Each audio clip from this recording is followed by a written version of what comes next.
Welcome to Letters to Vincent, a quiet place where we step into conversation with paintings that have lived longer than their maker and have found their way gently and unexpectedly into our lives. Today's letter is inspired by irises in a vase, often remembered simply as irises with a yellow background, painted in 1890 by Vincent van Gogh near the end of his life. This is not a painting of the open fields or the restless sky. These irises have been brought indoors. They are gathered, placed in a simple earthenware vase set upon a table. Behind them is that unmistakable yellow, warm, enclosing, almost sheltering, a background that does not compete with the flowers, but allows their blue to deepen and settle.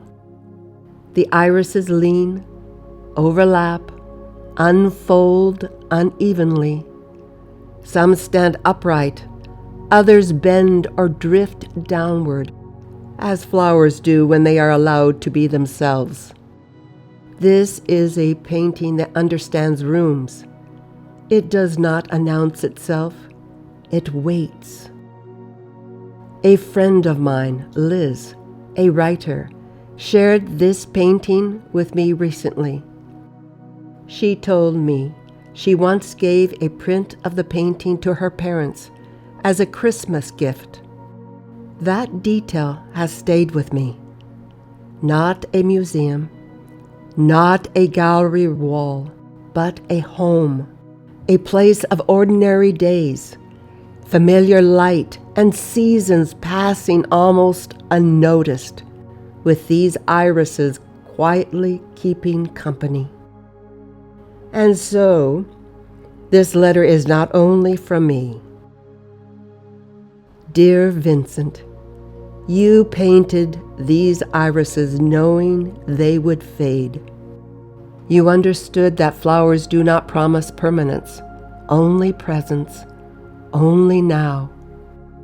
What you would not have known is that these irises would one day be in a house in Maine, that they would be chosen by a daughter for her parents, that they would live quietly among cups of tea, winter mornings, and the long habit of being looked at without hurry. Your flowers learned how to belong. They were not studied, they were lived with. Day after day, they offered their blue against yellow, their leaning stems, their uneven bloom, not as an art to be interpreted, but as something steady enough to return to.